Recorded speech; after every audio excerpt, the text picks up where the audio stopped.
Hey guys, welcome. Fedora Friday number 10. Fedora Friday number 10. I had some last minute discussion here in my board of directors. Sorry guys, I just had to kind of get the stream started.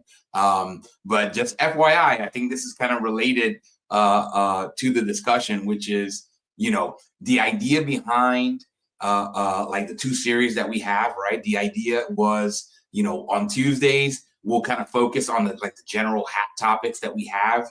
I mean, Fridays is dedicated towards movies, music, anything pop culture related. That was kind of, again, a piggyback off the idea that Ian proposed in terms of focusing on hat films. But it doesn't mean we can't discuss anything hat related, right? So even though we discussed the film, you guys, if you guys have hat news, you guys got new hats, anything hat related, you guys can come on here and talk about, and I gladly, like I said, usually what I'll do is I'll prepare to discuss like the movie, but we end up having a conversation about hats in general. So you know what I mean? I'm like, it's always fine, and I'm never opposed to any kind of hat discussion. So yeah, so there's a method to the madness. It doesn't mean we can't we can't piggyback off of that. So yeah, I love the feedback, you know what I mean? So I've been getting a lot of good feedback on the channel. And again, I'm gonna try to incorporate that feedback slowly, right, in a kind of a methodical way, because some of it's gonna be easier to implement than others, right? So just be patient with me as I start kind of refining, as I start leaning on my board of directors, right? I start leaning on like user comments, essentially member comments, or viewer comments. That's what I meant to say, viewer comments. So we're gonna slowly evolve the channel. So stick around for the ride. Sorry, I'm not clean shaven. I literally just got back into town last night. Right, so it was a really good trip over to New York. I got to spend some time with my family. My dad kind of had a little bit of a health scare, but luckily everything turned out fine. So yeah, I think it really was like, and then the best part was, well, I don't say bet. Another great capper, right, to it was I got to go hang out with Morgan a little bit, right, that day of that I left, right. I guess that was yesterday morning, right. So yesterday morning I got to hang out with Morgan. If you guys don't know Morgan, Morgan's one of my two faithful moderators here. She's 19 years old, just moved out on her own, and is slowly getting acclimated to living on her own. And it's exciting, right? I mentioned this before. That's kind of like one of those fundamental human experiences that we have, in all of our lives, right? We all kind of know when we first kind of move out the house, right? We no longer have our parents are no longer watching after us, telling us, hey, you got to be home by this time, or you got to do this, you got to clean up after yourselves, right? We have to kind of do it ourselves. So it's a big step. And then the other sweetener, right, to all of that was I got to actually meet Morgan's dad. Morgan FaceTimed her dad, and I got to actually introduce myself to him and just tell him what a wonderful daughter he has in Morgan. So shout out to Morgan, shout out to Morgan's dad, and all you guys, right, that might be watching this,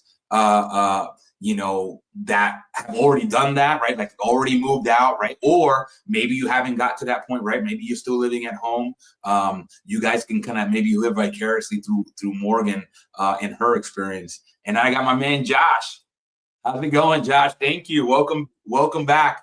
I don't know. It just feels like it's been a while since I streamed, even though I streamed on Tuesday, right? So I don't know. I just like all the traveling, right? I'm not somebody that really loves the driving for long distances, especially, right? So like that 5-hour trip, and sometimes with traffic, it extends into 6 hours, right? New York City is bad traffic. DC has bad traffic. So usually those are the two areas that I'm like, okay, I'm going to spend a little extra time there, and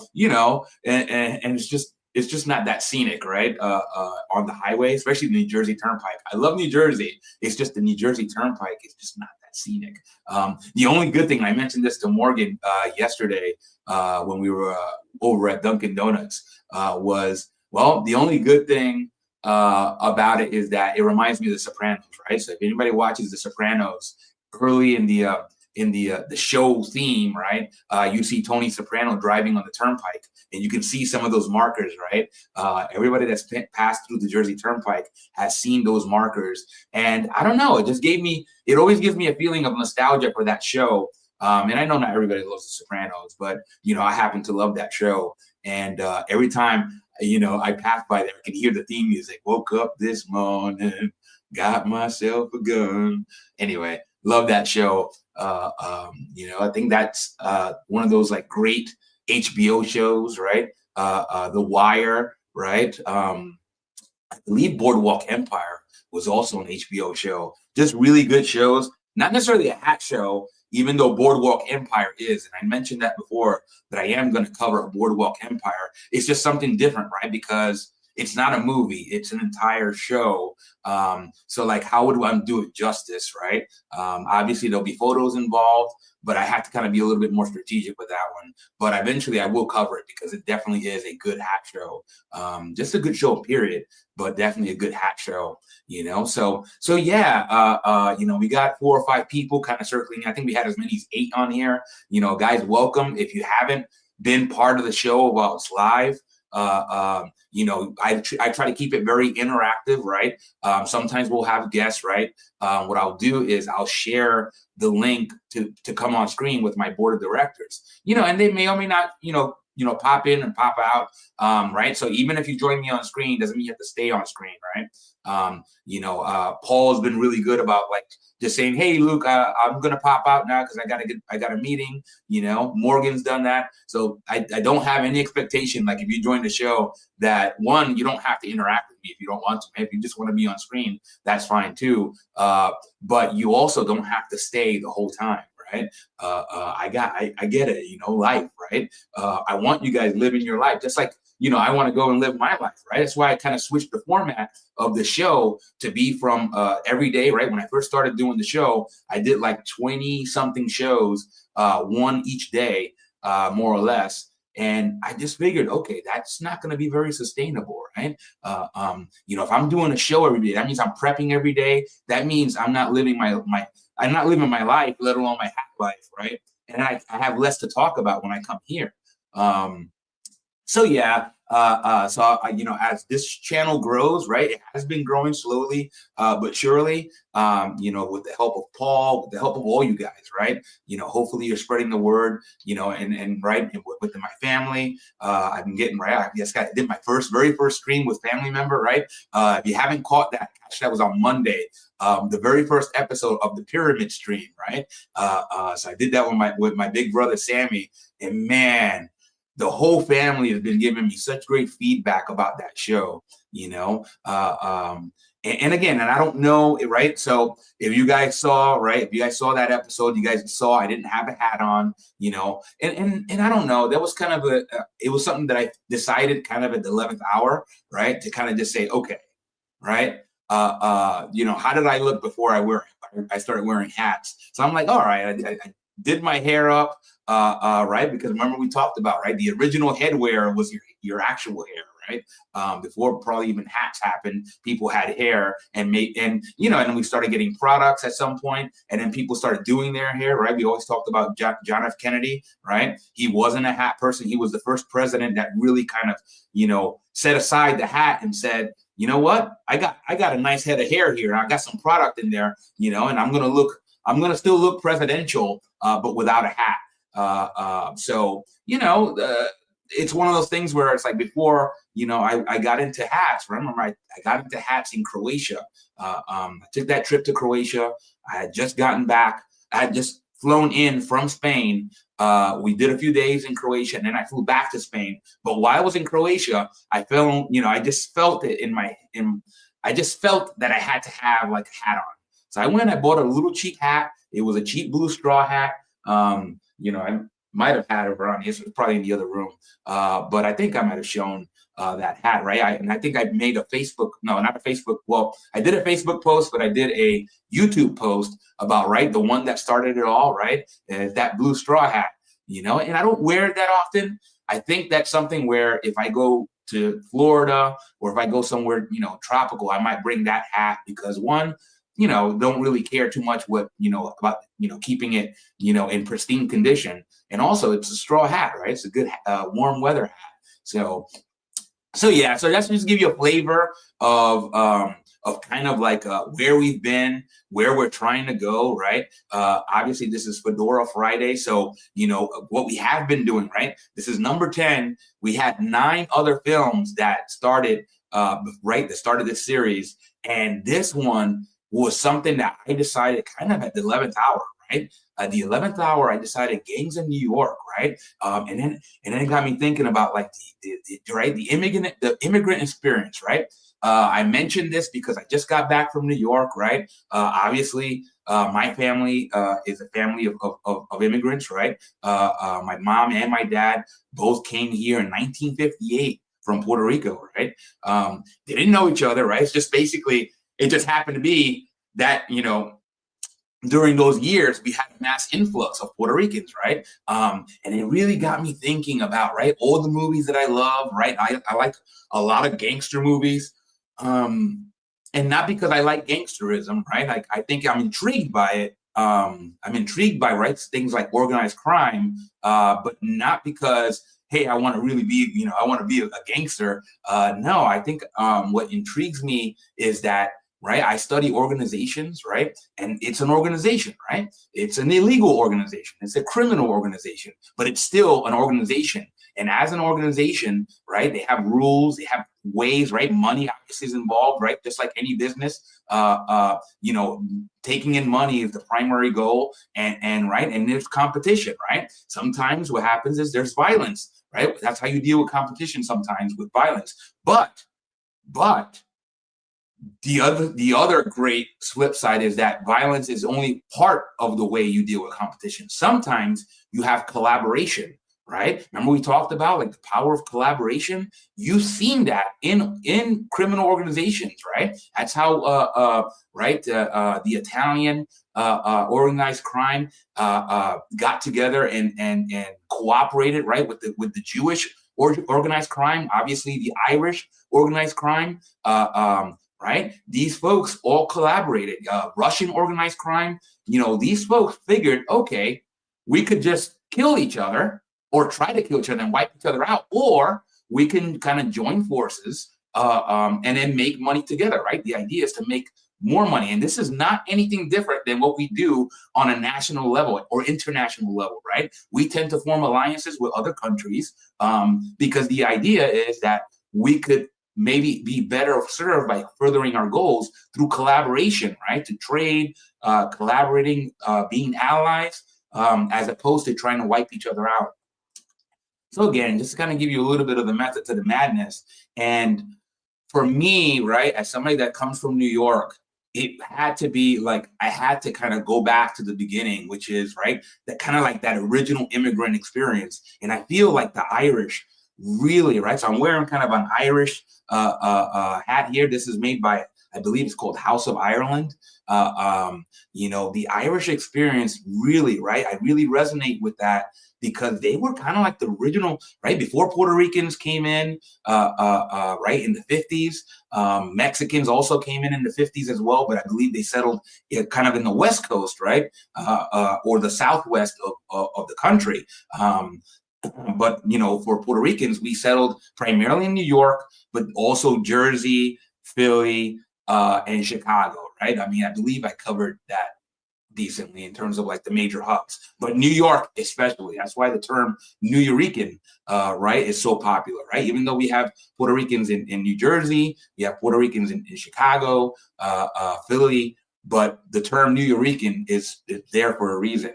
And, before that, before we had the Puerto Ricans, we had the Italians, right? The Italian experience, and that resonated. They came before us. And then before the Italians, right, you had the Irish, right? And again, I know there are other groups in there, don't get me wrong, but what I'm really talking about is focusing on the urban areas, right? The Irish settled into New York, they settled into Boston, right? Obviously, Boston has a very rich history with the Irish, right? That's where they settled, but also other areas, right? I mean, obviously Philly, they kind of mimicked a lot of the urban centers that the Italians and then subsequently the Puerto Ricans, right? And after that, you had Haitians and Dominicans. Then after that, you had Venezuelans, Ecuadorians, Colombians, right? It just follows in the waves of immigration, right? And the experience is very similar. What you have is you have these established groups that are already there, and sometimes what happens is you got a lot of anti-immigration sentiment, and that's kind of the core of what we have with the movie in Gangs of New York, right? You had, man, I gotta tell you, this is a Martin Scorsese movie, and I just thought he did a really brilliant job of painting that picture of what it was like, right, for the Irish coming in to New York, right? In the 1840s all the way through the 1860s, right? In terms of history, and again, you guys can correct me if I'm wrong. I'm just doing this based on my research, but you guys that might be even better students of history, right? You guys can correct me. Again, I'm just going to give you what I think I know. But obviously, you had a very significant event in Ireland, right? You had the big potato famine, right? And a lot of that really led to folks just fleeing, and a lot of those Irish fled to New York City. So this kind of captures that moment, right, in Gangs of New York, of what it was like for the Irish as well as for the others, right? The folks that really were not so happy to see the Irish flooding in, right? You had what I could believe in the movie they called the nativists, right? And they were led by Bill the Butcher. Man, what a character, Bill the Butcher. I'm going to just show some photos here, right? This might not be a long show. I don't know. I don't see any guests here so far, and that's okay. Right? I'm going to come prepared with some photos. That way you guys can see a flavor, right? Because hats, right? Hats play a significant role in this movie, right? Right? And we kind of mentioned this before, right? When we talked about the evolution of headwear, we knew, right? Right. First, it was an indicator, right? It was a way to keep yourself warm, right, from the elements. But at some point after that, headwear evolved as kind of a symbol of your class, right, in your lot in life, right? If you were a member of a certain group, your hat usually reflected that, and in this movie, it certainly plays into that, and it's really just remarkably and beautifully done. I'm trying to remember the name of the costume designer, right? So Martin Scorsese directed it, and I believe it was Sandy Powell. I could be wrong. That name is the name that I'm recalling right now based on my recent research. So Sandy Powell was in charge of the costume design, did a great job with the hats, I thought. So yeah, let's just get into some of the photos. Right. I mean, I'll try not to speak too much because I'm not like an expert in that time, right? But what we do know about the 1840s and the 1860s is what? Well, the Civil War, right? It's like right on the precipice of what is the Civil War, right? Right. So obviously we have the idea of Lincoln, right, and what Lincoln was trying to do up in the north, right, and then what was going on down south, and right, and what led to ultimately a Civil War. So this kind of is an interesting take, right, on New York in that time, right before the Civil War, and all the events that led to that. It was kind of like a boiling point, right? The boiling pot of tension throughout the country, and New York was right in that middle there because obviously, part of the North. And you can see some of like that sentiment, just like anything you would see in any time, right? There's going to be folks that are for, right, the current administration, and then you're going to have folks that are, like, hey, I don't know, I don't care for who's in office, and you see that some of that here, and just the other characters involved. So let's just show some photos, right? And if you guys have any comments, obviously feel free. Right, this is an open kind of dialogue. I'm going to speak, but what I really want is to have kind of an open dialogue with you guys, because right, like this movie, you may not have seen it, right? But maybe you see a photo, or maybe you've seen the movie a long time ago, or maybe you just know of that time, right? If you guys have any comments about the hats, about the anything here, right? And again, I might not know the answer, right? But we can have a discussion, and maybe, who knows, maybe it'll spur me to do some more research later, and hopefully I'll get an answer, right? But either way, hopefully this is a little fun, because I thought this movie was it's just a beautiful movie. And then again, Bill the Butcher, it's just Daniel Day-Lewis just absolutely murdered this role. No pun intended or intended, or however you want to take it, right? He literally killed this role. And Daniel Day-Lewis, right? If you guys remember him, I believe Last of the Mohicans. He didn't have, right? His catalog is not extensive, but he's one of those guys, kind of like Robert De Niro, right?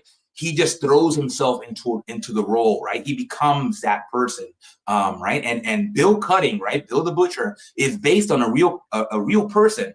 His name wasn't Will Cutting; it was William Poole, right? But also known as Bill the Butcher, and a leader of that nativist kind of movement, right? They refer to them as the Know Nothings, right? The Know Nothing Party. The Know Nothings were called the Know Nothings because, well, the idea was, if you were walking the street, right, and somebody that appears to be an immigrant was going to ask you a question, it's like, hey, do you know how I can find such and such office? They were kind of trained to say, I know nothing. I don't know. I don't know anything. I know nothing. You know what I mean? So they became known as the Know Nothings, right? Because they didn't want to, right? It was an organized movement to not help out immigrants. Right? It was a very, very like us versus them kind of thing. So again, it looks like they did really good research here. And again, I can't tell you all the inaccuracies in the movie. Again, I like history, but I'm not an expert. So, but if you guys are, and you guys know something, definitely share it, because, I want to learn. So, so we'll go into this, but you can already see here the two primary characters here. You got Bill the Butcher on the right, wearing his kind of a pseudo aristocratic top hat, right? It's like a stovepipe type of hat, but it's not one of those, like, right? You can tell he's not an aristocrat, right? That's the thing about Bill the Butcher, is that he wears this top hat, right? That it's kind of the hat style is kind of the idea of an aristocrat, but he's not, right? It's kind of beat up, right? It's a weathered top hat. And this guy is just somebody that, like, right, he's the leader, right? He runs the streets. And right in the beginning, we see how Bill the Butcher emerged, right? Essentially, he essentially killed the father of Amsterdam, played by Leo DiCaprio. It was a pretty epic, right? And DiCaprio's dad, right? He was a priest, right? And that was the other tension that was going on at the time, right? Besides the fact of anti-immigrants, there was a really big fear of the Catholic movement, right? So, right, the Irish Catholics were coming in, right, and the nativists were from the Protestant tradition, right? So they were like, these Catholics are trying to take over? So they became kind of a religious war in many respects. So even the religious folk, right, the priest Valen, Amsterdam Valen's dad, actually is the one that's leading, the Irish and all the Irish allies into battle against the nativists, right? And Bill the Butcher ends up slaying Priest Valen right in front of Amsterdam. So you can kind of see where this is going. It's not like it's high, right? The storyline is just really high. I don't know, high art, but the way it's shot, right, and a lot of the messaging, I think it really is very artistic, right? Especially how they have the hats, right? So, right, we talked about Bill the Butcher and his pseudo aristocratic top hat. Well, compared that to kind of the flat cap that Amsterdam's wearing, right? That's kind of a cap that was synonymous with what the Irish were wearing, right? This one, the one that Amsterdam's wearing, kind of maybe looks a little different from mine, right? It kind of almost looks leathery, to be honest. And again, I have no idea if that was just the look, right, the leathery cap look, or if it was something that how I kind of I connote with the Irish, right? The Irish wool or maybe even tweed. But yes, if you guys know the answer to that, you guys can tell me. But, you know, to be honest, when I saw DiCaprio's hat, I kind of thought it looked a little bit kind of like a Greek fisherman's hat, right? Have you guys seen a Greek fisherman's hat? It kind of has that look. But again, I'm not an expert enough to opine on that. But you know, you can kind of see already, right? The juxtaposition, right? You got the guy that runs the streets. Because he's kind of like, right, fought for his lot in life, right? He fought and killed the opposition to kind of earn the right to wear this top hat. But it's not the same top hat that's worn by those weasels, right? Right. This is how Bill would refer to you know, the folks that are in power, so to speak, right? The folks that he has to work with, but know that they're using him. Okay. All right. Well, I'm not going to repeat the comment, but you know, it sounds like you're excited about the movie. So yeah. You know, we're going to keep this hat focused. You know, keep in mind of the language. But I get it. You're excited about the movie. I appreciate that. Welcome. I don't know how to say that. It was Oso, but I'm glad you like the movie. So yeah. Getting into like the idea, right? So again, this movie, in terms of the writing, is not really fantastic. I think in terms of what's fantastic are the racial kind of elements here and the religious elements that are involved, right? It does a good job of capturing that point in time. And it really does a good job with the hats, right? Again, you already seen there, right? You got somebody from the Nativist Party, right? The leader, Bill the Butcher. He's got a top hat, right? It's because he's like, hey, I run these streets, right? He's the leader of the person that's in power, right? The most powerful gang, that is, right? And then you got Amsterdam, who's representing kind of like the Irish immigrant experience. Even though he's not really right at the beginning, he comes in, he's basically an orphan, right? He gets out of the orphanage and he comes down, but everybody thinks he's an immigrant, so he just kind of plays into that. But the idea is that he's going to come back to where he was at, where his dad was killed, and he's going to go after Bill the Butcher because Bill the Butcher killed his dad, right? Again, kind of very, you know, the revenge type motive, right? And you can see the way he wears his hat, right? You know, he kind of wears his hat pretty low, kind of give himself, right, a little bit more of an edgy look, right? Kind of a sinister look. And obviously he's there to infiltrate, right? So he's trying to get next to, right, Bill in any way possible because that he wants to kind of, you know, he wants to get close, right? The idea of keep your friends close, but your enemies closer, right? That Don Corleone strategy. Well, he's doing that. And he's trying to kind of infiltrate Bill, gain his trust so that he can go and then kind of make a public spectacle, basically, because his dad was murdered in front of everybody on the street. He wanted to do the same thing to Bill the Butcher. And right, and he knew that if he did that, he was successful. One, he'll get his revenge, and two, maybe he can get his people, right? You know, the movement that his dad was trying to start. He can kind of bring that forward and carry that legacy forward. You know, so it's, you know, again, not super high writing, but I think the way in the execution, really well done. So I'll just keep going. Again, Bill the Butcher, iconic, right? He's up there with like Bane from Batman, right? You guys kind of know those iconic villains, right? You know, I think Bane from Batman, Bill the Butcher, and there's several others, right? I'm not going to rattle off all the iconic villains because there's a lot of them, right? But he's definitely up there, right? He won awards for this role, and he was well deserved because, you know, he's a scary dude. Again, not a big dude, but a very, very scary dude. Let me get some water here. All right, so let's go with some more photos here. Again, this is the photo of, you know, Bill the Butcher in Amsterdam after they already kind of got, you know, he already kind of gained his trust, right? So this is one of those themes in this movie, right? Bill the Butcher, right? Besides slaying Priest Valen, right? Amsterdam's dad, he knew that there was no way that he was going to be able to just kill every single person, right? He knew he had to do use another tactic, right? Besides violence, which he did use, His other tactic was assimilation, right? Dangle a carrot from some in front of some of the Irish folk, and maybe, just maybe, he can kind of win them over to kind of be by his side and maybe fight along his side. And that's kind of how he right. There's several characters that kind of played into that and bought into that.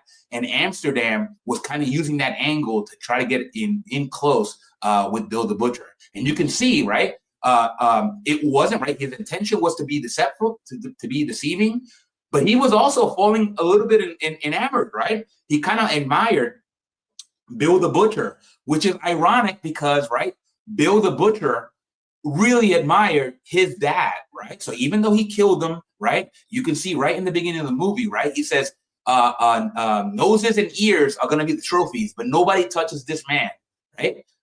I killed this guy, and he's a noble guy. He was a worthy adversary, and he was a good man.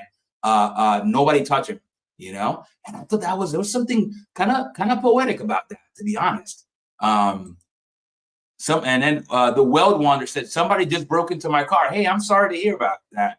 Hopefully, like I said, I'm assuming they didn't. Okay, stole my work gear and tools. Oh man, I'm sorry. I've had that happen. You know, that does happen. Hopefully, it wasn't anything that can't be replaced easily. I understand that. I'm sorry to hear that.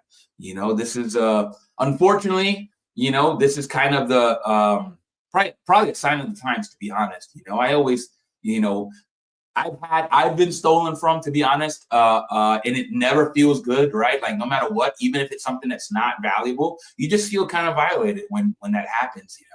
Hopefully, if the police are involved and they can find some of that gear, man, that sucks. I'm just gonna call you Uso. But Bill the Butcher would tell you stop being a car pussy. Okay, well, I mean, maybe. I mean, that's possible. But also, I'm gonna have to ask you about the language. Otherwise, I'm gonna have to get rid of you. You know what I mean? So just chill out with the language. Otherwise, I won't show you comments, and I'll have to get rid of you. And I don't want to do that. You know what I mean? So just chill out with that. So please. Anyway, but yeah, everything can be replaced. World Wander. You know what I mean? So don't sweat it. You know what I mean? And hopefully, the police can get your gear back, or I don't know. That is usually not a whole high hope, right? Usually when that stuff gets stolen, it gets, I guess, pawned, right? That's another option, right? Usually when you get stuff stolen, one way you can kind of try to get your stuff back is to see if anything's been sold either on Craigslist, Facebook Marketplace, or at a pawn shop.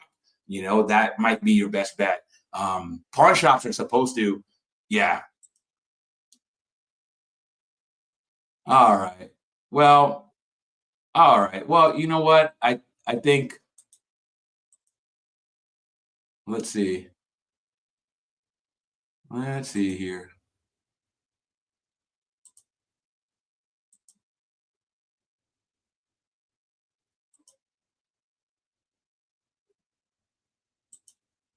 All right.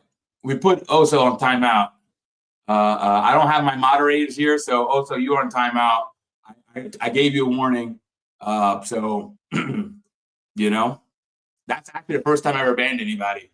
So your comment was removed, and please don't come here and not be respectful. Otherwise, well, that'll happen. So anyway, Will Wander, I hope everything works out, to be honest. So also, I don't know if this is going to be permanent. You're on timeout. If you come back and you're respectful, I'll let you back in, and we'll give you another chance, But yeah, I don't want anybody calling anybody else's name, right? A name that, World Wander just had something bad happen to them. Doesn't need to be called words, right? Like bad words. So, I know we're all adults, but at the same time, that means I expect everybody to be respectful here. So don't come here with that stuff. So otherwise, right? So there's a time to be nice and there's a time not to be nice, And anyway, I'll leave it there.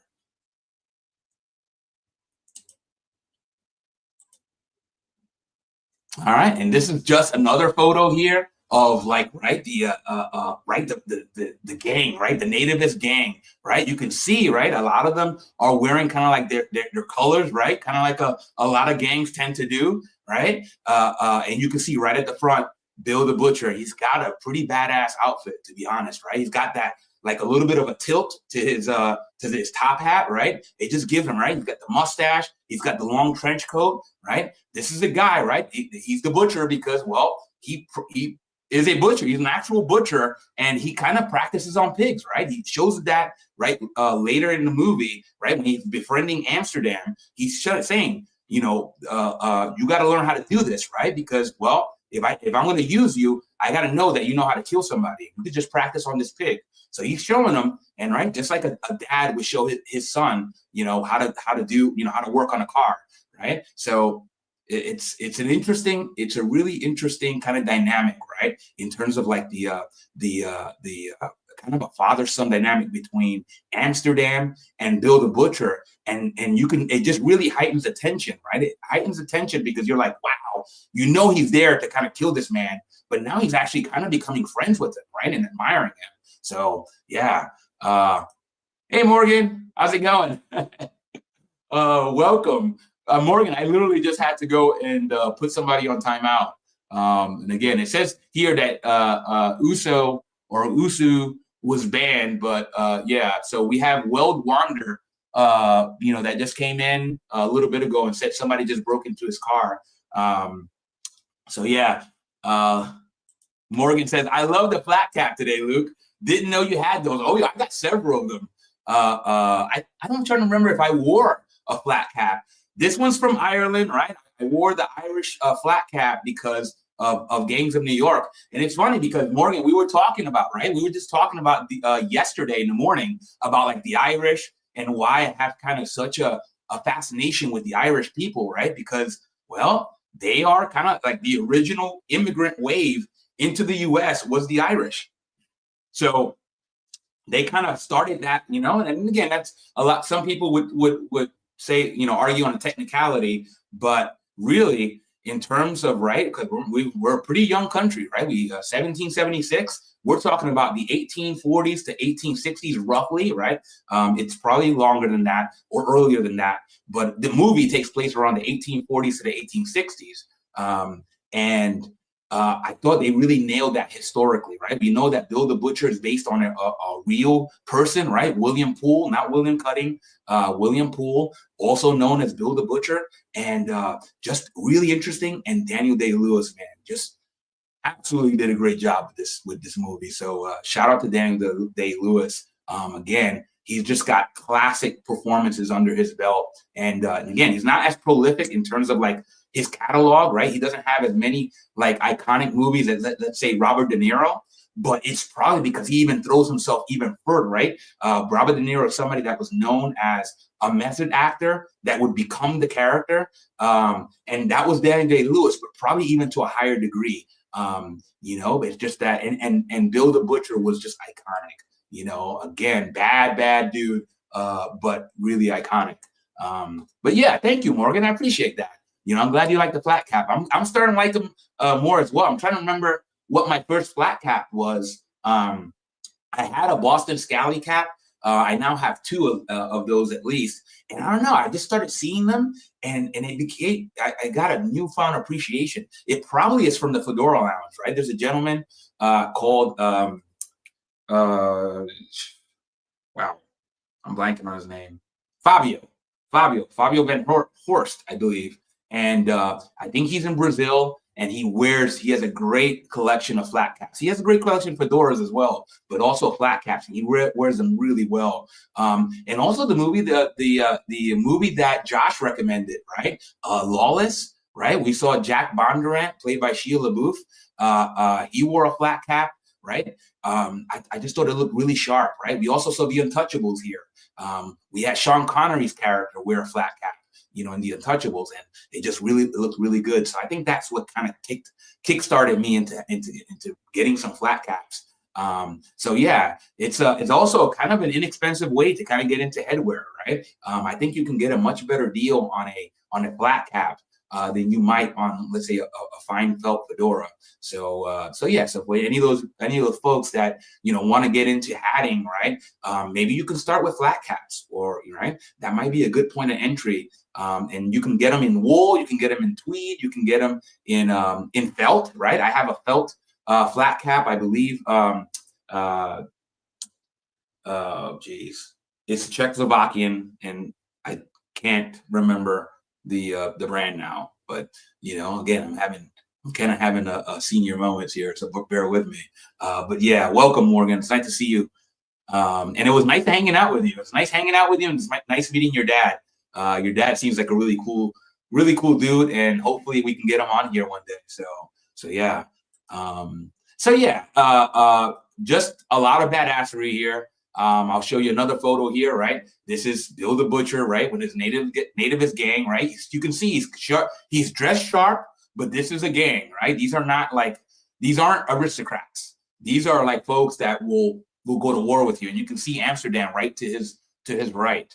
Right? He's wearing his flat cap, right? Kind of still holding on to his Irish working class tradition, right? But he's there right to the right side of Bill the Butcher, because he's literally trying to get close to him to be able to take him out. But yeah, the top hats here look really badass, right? And you can see, like I said, the tilt on Bill the Butcher's, it just adds to his whole look, right? You see somebody in pants like that, and you're like, no, that guy's still pretty badass, right? He may look like an aristocrat, but he's a bad dude. Another interesting thing about Bill the Butcher, the character, right? He supposedly has a glass eye, I believe, a fake eye. I don't know if they go into how he lost his eye, but he has a false eye that the pupil in the eye is shaped like an American eagle, which I thought was kind of badass. And when Daniel Day-Lewis was practicing, right, when he was kind of rehearsing in the role, he essentially right, he wore that piece on his eye, and then he practiced on his own taking a knife and tapping the glass eye, which I thought was like wild, right? I mean, can you imagine somebody, right? It's like, I can't imagine anything getting close to my eye like that, let alone a knife. But Daniel Day-Lewis was that devoted to the character, and he felt that the character needed to do something really badass like that to kind of be believable. People like strike fear in people's hearts. And he did that on cue. He would tap his eye. And I don't know, man. He did it at least once or twice in the movie that I can remember. But it stays with you, right? Like, you always remember that tap. And there was no accident. It just shows you the brilliance, right, of Bill the Butcher, right? And that might be a Martin Scorsese thing. I have no idea. Either way, it's brilliant, because it really adds a nice visual confirmation that this guy's a bad dude, as if you needed any other confirmation, right? The guy was a killer, a stone cold killer. Again, this is right at the beginning here. He's wearing something. I mean, it kind of looks like, to be honest, it kind of looks like almost kind of like a what we would call a do-rag back in the day. I don't know what this piece of headwear that Bill the Butcher's wearing is called, to be honest. It kind of also reminds me of like the old style motorcycle helmets, right? The ones that were made of leather, but this one doesn't seem like it's made of leather. It kind of seems like a cloth. If somebody knows what this piece of headwear is called, right? Let me know. I'm assuming it's period appropriate. I don't know if this is something a butcher would wear, but he wore it, for this instance. And maybe it was something that he wore kind of to keep his hair, right out of his eyes, right? That's something that makes sense, right? If you're going to go into a fight, you want something that's not going to distract your vision. But I don't know what it's called, right? Who knows? Maybe it's just a stocking. I don't know. But it also kind of adds to his look here, right? He's got that kind of mustache, and that look in his eye that's like, hey, I'm getting you, right? And Morgan asked, is Bill the Butcher his character name or what? Yeah, that's his character. And again, the character that Bill Cutting, right? Or William Cutting, which is Bill the Butcher in the movie, it's based on a real guy called Bill the Butcher. It was a gentleman known as William Poole, right? And he was the leader of the nativist movement during this time period. I believe he like, think he only lived for about 33 years or so. Died really young. And again, I have no idea how accurate the portrayal was, to be honest, right? Because I don't know too much about William Poole, other than he really existed and he was the inspiration for this character. But you guys, again, you guys that know more about history and about especially this time period, you guys can let me know, because again, I like to learn, right? So thank you, Morgan. That's a good question. Yeah, you would think, right? If you're gonna go and choose somebody that has a profession, right, other than somebody that's in the military, right, or a police officer, you would choose a butcher, right? That'd be like kind of a perfect killing machine, especially somebody that kills not with a gun but kills with a knife, right? You would think a butcher would know exactly how to kill somebody really efficiently. So that's why it plays so well, right? In terms of like his profession and his name, right? I don't know. I'm just talking here. All right, so we got a bunch of, right? So besides the fact that we got the nativists, right, and we got the Irish, right? Then you got all the other like characters right here, right? And I kind of all refer to them as foreigners, right? Because the Irish, right, the nativists just viewed everybody that's not them as foreigners, right? The Irish, right, the African American, right, the African Americans, right, the Chinese, right. All those folks were kind of just foreigners. They're like, it doesn't matter. You're just as bad as everybody else. You're a foreigner. So, you know, you can see how the movie kind of plays into that, and how like the Irish in the movie kind of try to make alliances, right? It's like, oh, they all call us foreigners, right? That's a good way, actually, right? So that's in many ways, the nativists helped the Irish, you know, build these alliances in the movie, because they conveniently called them foreigners. It was like, oh, well, you're a foreigner just like I am. You might as well fight with us. So I thought that was really neat in the movie. And again, I don't know how real that was, right, in terms of reality, you know, in that time period, but it was pretty cool to see in the movie, because you're like, oh, they're kind of used their slurs, right, against them, right? Oh, you're going to refer to us as foreigners? Well, now we're just going to get together and come against you guys. So I thought that was pretty cool. And there's just some more hats, right? These are all various gangs that were represented in the movie, right? All fighting for turf, right? And this is an age-old story, all fighting for turf. And sometimes, again, building alliances to be able to fight, you know, and be on the winning side, right? It means it's kind of just basically war, right? So in many ways, right, even though this predates the Civil War, I think one of the big points of the movie was, well, the Civil War happened. The Civil War was happening, you know, before the actual official war happened, right? There was a Civil War happening, and it's been happening for a long time, and it will continue to happen long after the Civil War, quote unquote, is over, right?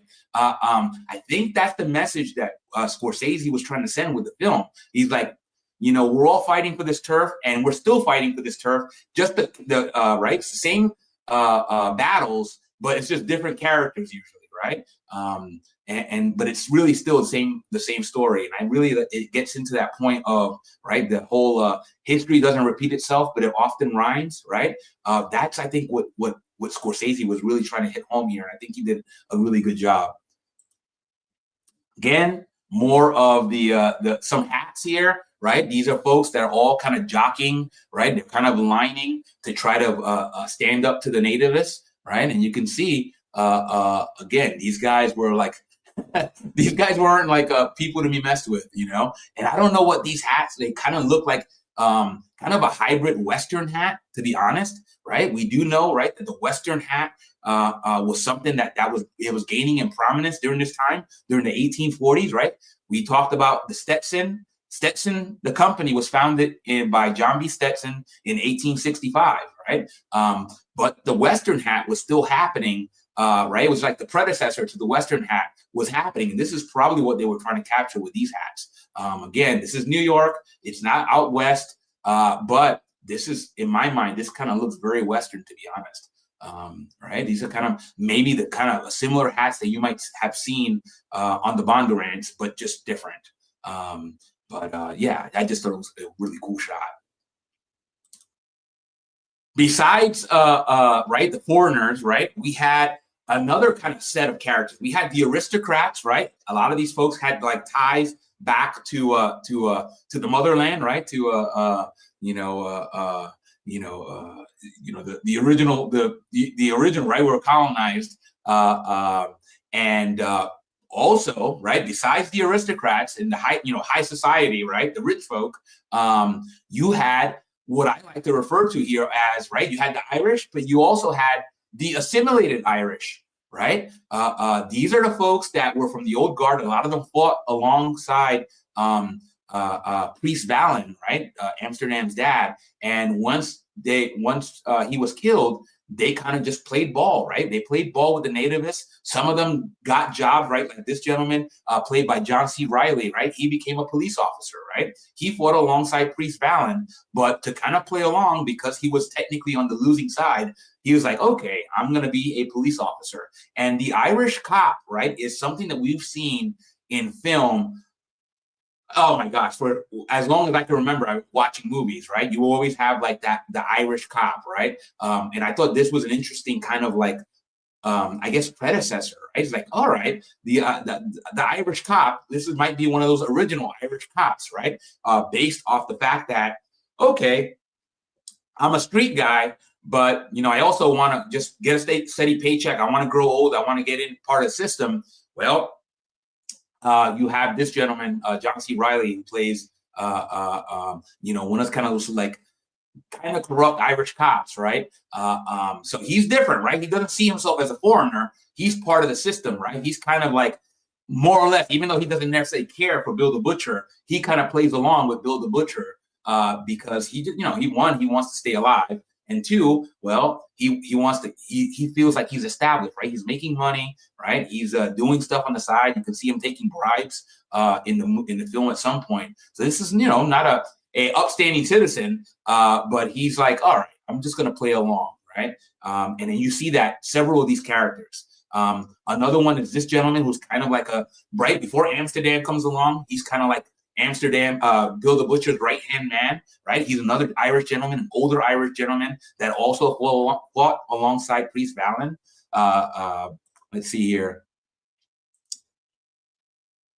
So we got, I'm going to guess that's Rob T. Miller. Number one hat in the West was the Derby. Yeah. And the Derby was here as well. We kind of seen some nods to the Derby, right? Because again, in terms of class structure, you had the top hat, then you had the Derby, which was preferred by the tradesmen, right? People that were, right, they weren't high society, but they were like working class folks. Maybe they owned their own business, right? And then you had the flat caps, which were kind of the low rung on the totem pole, right? And you still see some of that, right? You still see some of that structure still in place. I believe, you have the top hat still at the top, right? But somewhere between, right, the bowler, right, or the Derby, as it would be referred to in the U.S., you have the Hamburg, right? Obviously, this is not, the Hamburg doesn't make its way in here.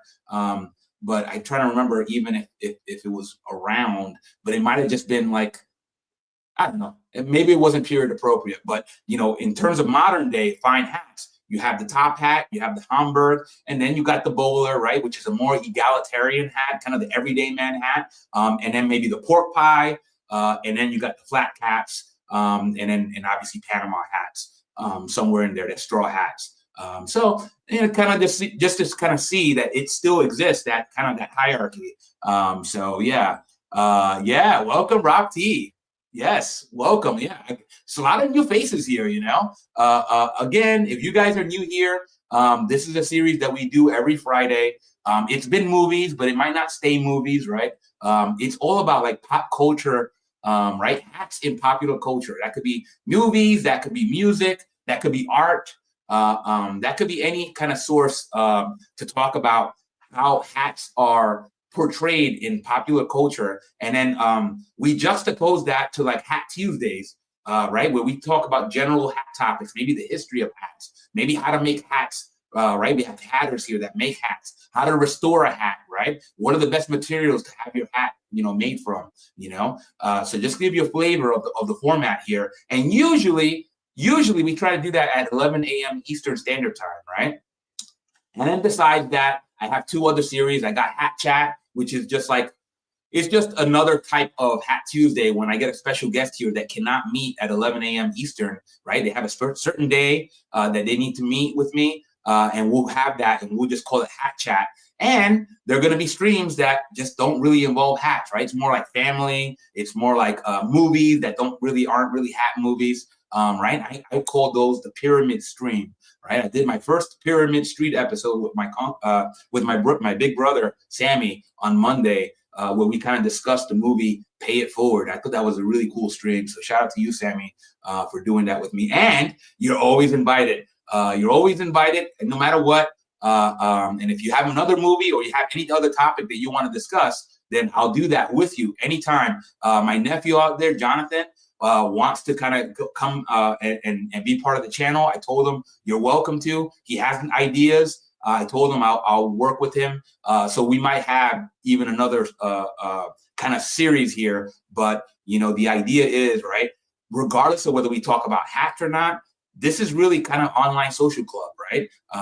As long as we're respectful, right? Also, don't call people names, right? Just come here, be respectful. Don't make other people feel bad, right? That's not the point of this. If you do that, I'm going to kick you out. Morgan's going to kick you out. Ian's going to kick you out. And maybe we'll do so temporarily, right? Because I want to give you another chance. So, you know, also if you're hearing this somehow, some way, just please be respectful. I gave you a warning. You didn't listen, so I did that. So, and I just want to make sure that's actually the first time I did that. But that's what's going to happen as we get bigger, right? At the channel, we're going to have situations where we get knuckleheads sometimes, and you know they just want to be funny, you know, and well, they'll get dealt with that way. Right? That's probably better than dealing with them like Bill the Butcher, right? I don't want to do that, you know. Anyhow, welcome, Rob T. Appreciate having you. So yeah, this is another gentleman, right, that was part of the Irish faction that Priest Vallon fought alongside Priest Vallon, and ended up, right, cozying up to Bill the Butcher because he's like, okay, if you can't beat him, join him, right? So this is another member of the Assimilated Irish. We have a third member here that's prominent. I think his name is Monk. This is another badass gentleman that fought alongside Priest Vallon. You see him in the beginning because right when Priest Vallon, you know, gets killed by Bill the Butcher, you know, he goes over, right? Even though Bill says don't touch him, he comes over and grabs the money that, you know, Priest Vallon promised him, right? He says, well, I did my job, I fought, I'm going to go collect my money. So he basically pulls kind of a cold-blooded move, right? He kind of goes into Priest Vallon's pocket and takes out what he's owed. And, you know, even though Amsterdam's right there crying over his dead dad, which is, you know, interesting visual, right? Even Bill the Butcher, right, the cold-hearted killer, says, well, so he even acknowledged that was kind of cold. But whatever, it was fair is what he said. So interesting, right? The assimilated Irish, these are the folks that, right, they don't consider themselves foreigners. They're part of the system, right? Kind of like the Borg in Star Trek. They've been assimilated, right? Resistance is futile. So shout out to Star Trek, by the way. Let's see what else we got here. Just giving you a flavor of the various like factions, right? I don't know what this gentleman actually represents. It looks like he's one of these businessmen, right? He's the guy that's like overseeing the fights, right? The illegal fighting on the docks. But I just thought that it was an interesting hat because this is a top hat that obviously is made of straw. I don't think I've ever seen that, to be honest. I don't know how prominent it is. But it was a, you know, kind of it looked like a Wellington style top hat, but made of straw. And I just saw that hat and I was like, wow, that's different. I don't think I've ever seen one. So you guys let me know if you guys ever seen a Wellington style top hat or any top hat, right? Stovepipe or otherwise that has been made of straw. You know, in my mind, I'm like, oh yeah, of course they can exist. Obviously I'm looking at one, but I didn't know that that was a real thing. And maybe it's not. Maybe it was something they just added in there. But I don't know. I never feel like these things are accidents, right? Maybe this was a thing that people wore, right? They were like, okay, maybe this person, right? This person's a bigger guy, right? He's like, if you're a sweater, right? Somebody that really perspires, maybe you're better served by having a top hat, right? To kind of signify your lot in life. You want to be, appear yourself as somebody that's well-to-do, right? But you haven't made of straw because, well, you're going to sweat right through a felt hat, right? Made of either silk, beaver, or rabbit fur. So just thought it was really interesting. What else? What else? This was an interesting shot. I don't even know if I remember the shot in the movie, but it really, like, when I saw this, it really kind of like hit home, right? You got right to the right, you have Priest Vallon, who died in 1846, and then William Cutting, which I believe that's 1863. Right? Again, these are fake, right? These are not, right? William Cutting didn't exist. I mean, maybe he existed, but it wasn't Bill the Butcher. But in the movie, I don't remember this scene. You guys could let me know if you remember it. But it could have been a scene that was shot, but didn't make the final cut. Who knows? I do know that there are two versions of this movie.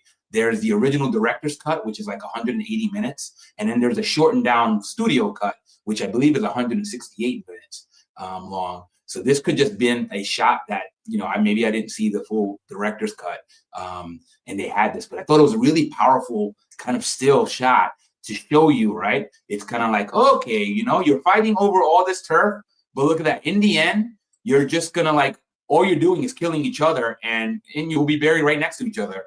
And the aristocrats, right? The aristocrats will still keep doing their thing, probably not buried alongside you. So even though you're warring against each other, right, for all this so-called turf, there's really there's no future in war, right? And right, it's kind of like we mentioned before, right? Rappers and drug dealers, a lot of them, they don't plan to retire. They're like, wow, this is a dangerous profession, right? I don't really have much of a future. And, maybe I'm being a little too carried away with the rapper stuff, but you guys seen how many rappers have lost their lives. But, certainly with the drug dealing, that's not a profession you get into with the expectation that you're going to make it to retirement, right? You get retired into right into the ground, usually, or you get retired into a jail cell for a very long time, if not your life. So, just again, to kind of, I thought that was a very, very touching and purposeful image that they chose to include. And again, I don't know if this even made it to the cut that I seen, but I thought it was really powerful. So another visual here, right? This was like, right? This is obviously a somebody kind of playing the role of Lincoln, but that's another character, right? Kind of a right, especially later on. Not even later on. Throughout, in little spurts, you start seeing comments as well as images of the recruiting efforts, right, that were happening for what would end up being the Civil War, right? Lincoln's recruiting.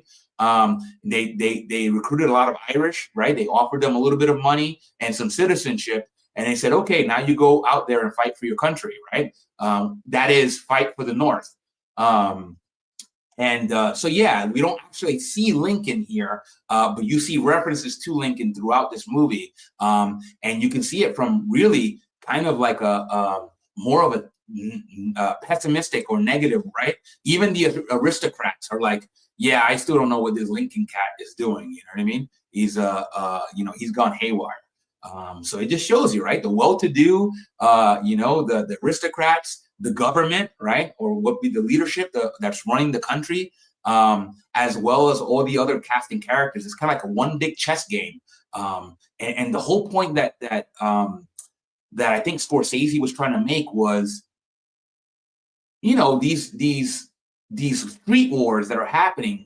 Everybody that's involved in these street wars are basically pawns. They're pawns in a much bigger game that's kind of controlled by more of a puppet master, right? Either these aristocrats, either hand in hand or somehow in contrast to the federal government.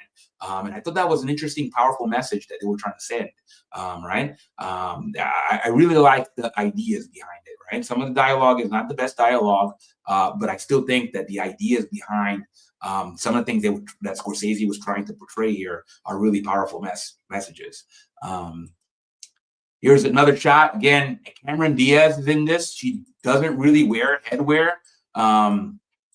in the movie. but she is kind of the female lead in the movie. She kind of falls in love with Amsterdam, right? And you can see Amsterdam's top hat, right? It's kind of like a Bill the Butcher, right? It's not an aristocratic top hat. It's more of a weathered top hat. It's signifying that he's now joined the pseudo aristocratic elite, right? So he's made some money, right? From befriending Bill the Butcher, and his costuming, right? His wear, his chosen dress, it reflects that. So you can see he's already kind of, even though he has a mission to kill Bill, right? I guess that sounded funny, kill Bill. So he's on a mission to kill Bill the Butcher, but he's kind of falling into it, right? He's kind of liking the power that comes with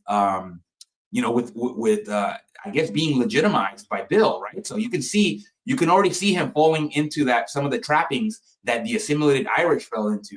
But at some point, right, when he fails to kill Bill, you can see that he goes and just gets right, he takes that out of his system. He goes back to trying to avenge his father.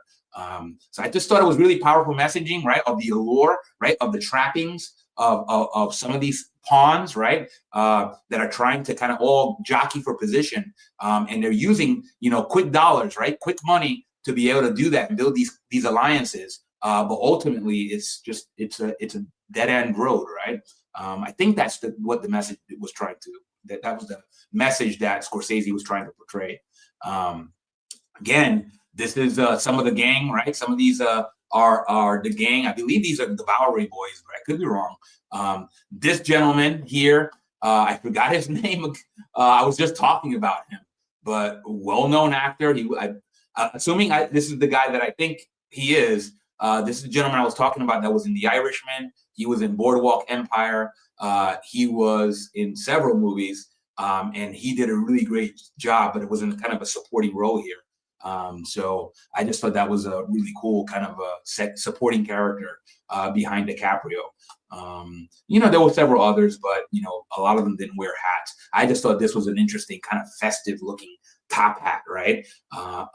So we talked about the weathered look. This is kind of a different, right? So besides the weathered top hat, which is what Amsterdam's wearing, this looks the top hat that this gentleman's wearing is more like a festive top hat, right? Which I thought was interesting, right? Because we were talking about the idea of the festival hat versus like the fine felt hat, right? The traditional felt hat. I thought that was kind of a nod to that festival look. Again, I don't know how prominent it was, but I just thought that was an interesting kind of take, to add in there. So really cool. Here you go. This is kind of like a bowlerish kind of a hat, right? These are bowlers. I think I would classify them as a bowler, right? But you can see it's kind of a very pronounced curl on these hats, right? If anybody knows if this has another name, right? I'm just going to refer to them as bowlers. But maybe this is just the way the bowlers look in that specific time point. You know what I mean? But they definitely have bowler characteristics. It's just that you can see that brim curl is really pronounced, right? There's not a whole lot of height on these bowler hats. Very, very interesting look. Right? In many ways, it's almost like what if a bowler was like a Western, right? A Western style bowler. I thought that was pretty interesting look. So I really, really was drawn to it, right? And you can see some of them are just like this one over here on the left. Is kind of like really pronounced in terms of like it almost looks like wings. But yeah, I just thought it was an interesting look. If you guys know more about these hats, let me know. Maybe they're not bowlers at all. They're called something else. But I don't know the answer to that. I just thought they looked really cool. So it's Amsterdam. And this is a kind of a behind the scenes shot. You got Martin Scorsese here kind of talking to DiCaprio while he's wearing his flat cap. So I just thought that was really cool. Scorsese, man, yeah, Scorsese's just got so many classics under his belt, right? I mean, before he even got to this movie, we're talking about iconic collaborations with Robert De Niro, right? This is the first movie he worked on with DiCaprio, right? But before that, he was really well known for working with particularly Robert De Niro, right? He did Mean Streets, Taxi Driver, Raging Bull, right? Obviously, Goodfellas, Casino. He did some very iconic collaborations with Robert De Niro, and I just thought it was interesting, and that's why I think a lot of people figured that DiCaprio was going to be, if they were going to make a Godfather Part 4, that DiCaprio would be in it because of, allegedly the really good working relationship he had with Scorsese. Who knows? Maybe one day it will happen. DiCaprio's not that old. He's got a lot of years ahead of him if he chooses to stay as an actor. In which case, as long as Martin Scorsese's around, or whoever else would direct that, right? I mean, Ford Coppola did the Godfather series, but again, I just figured that this might have had a hand in those rumors, right? That he was in line to play a prominent role in The Godfather Part 4. But again, I don't know how true those rumors are. I did hear them though. And we got Bill the Butcher, right? Again, just badass look. He's got the the mustache curls, right? That big old mustache. He's got the hat tilt. He's got that ribbon. That ribbon on the top hat looks really sharp. That blue ribbon, right? Obviously, it's more like a uniform, right, for his gang. But yeah, just really badass up close look at Bill the Butcher. I don't know. I don't think there's anything else I can really say about Bill the Butcher that could do him justice. It's just iconic, badass villain. You can see here, right, the top hat that he wears, kind of his, kind of the side profile of his pseudo aristocratic top hat as he gets into Amsterdam's face there. Just really well done, man. Daniel Day-Lewis just absolutely killed it in this role. Another look, again, just sinister, man, just sinister. Just love it. And I got a Cameron Diaz shot here. And this was obviously for the kind of the opening of the movie, but I just thought it was interesting to see her in kind of like a fedora looking or styled hat. I have no idea if it actually is. It kind of looks like it to me, but this could have just been the angle that I'm seeing it. It kind of just looks like a fedora. Obviously, it's kind of a lilac colored hat. I just thought it was a really interesting look, but yeah, not in the movie. I don't believe she wore any hats in the movie as far as I can remember. But this was during the opening. I just thought that was an interesting look to see her coming into the opening wearing that hat with the hat tilt. So yeah, that's all the photos I got. I mean, I don't know if you guys have any other comments about Gangs of New York. It's just, I thought, again, it's a movie that a lot of people don't talk about, and I can understand why they don't talk about it, right? It's not, like I said, the dialogue and the storyline is not like it's high art. I just thought the execution and the intention behind it was really high art, right? For Scorsese film, in his film history, Gangs of New York is probably not like, it's not up there with all his other classics, right? But it doesn't mean it's not good, right? And it's definitely a hat movie. I just really, really liked, again, the main pull for me was always Bill the Butcher.